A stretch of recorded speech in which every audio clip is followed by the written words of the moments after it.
Importing a CSV file into Notion is a simple process that allows you to easily bring your data into Notion databases. Here's how to do it.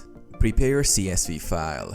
Make sure your CSV file is properly formatted with data organized into columns, as Notion will import the columns as database properties. Open Notion. Log into your Notion account and open the workspace where you want to import the CSV file. Create a new page or open an existing one. If you want to import a CSV into a new page, create one by clicking plus new page. If you want to import the data into an existing page, navigate to that page. Import the CSV file.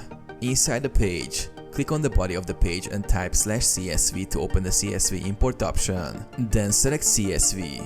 Alternatively, click on the three dots in the top right corner of the page and select Import from the drop-down menu. Then choose CSV.